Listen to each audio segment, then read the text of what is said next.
pinangunahan ng Ilocos Norte Police Provincial Office sa pamumuno ni Police Colonel Jomar Q. Labiano, ang Hepeng Sorbetero ng Ilocos Norte Police Provincial Office, ang iba't ibang aktibidad sa ilalim ng Oplan Matthew, Chapter 5, Verse 9, bilang pakikiisa sa paggunita ng ika-53 anibersaryo ng Deklarasyon ng Martial Law na ginanap sa Aurora Park, Lawag City.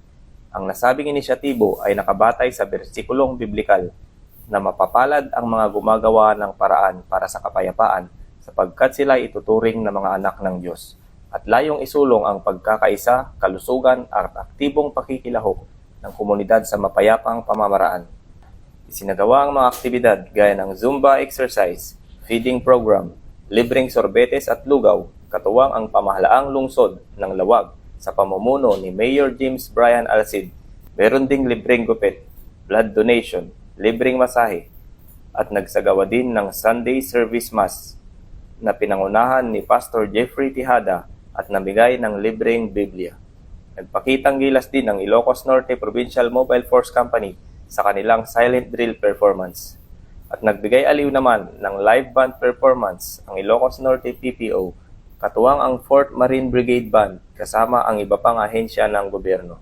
Samantala, nabahagi naman ng school bags sa mga batang kabilang sa Very Indigenous Person, katuwang ang Liga ng mga Barangay sa pamumuno ni Honorable Rocky Ablan.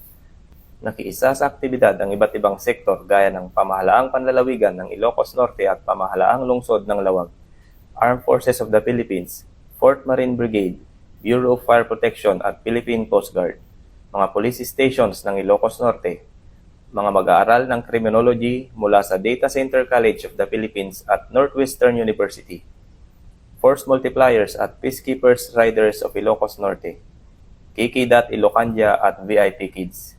Upang tiyakin naman ang seguridad, nakahanda ang Civil Disturbance Management Contingents ng 101st Maneuver Company ng RMFB-1 kung sakaling magkaroon ng mga rally na magdudulot ng kaguluhan. Sa kabuuan, matagumpay na naisakatuparan ang Oplan Matthew 5 verse 9 upang magbigay serbisyo sa mga mamamayan at magkaroon ng makabuluhan at mapayapang aktibidad para sa kapakanan ng komunidad. Dahil ang kapulisan ng Region 1 ay maaasahan, malalapitan at mapagkakatiwalaan. Mula dito sa Ilocos Region, ako ang iyong PNN correspondent, Police Corporal Mark Anthony Pico, alagad ng batas, tagataguyod ng balitang pulis.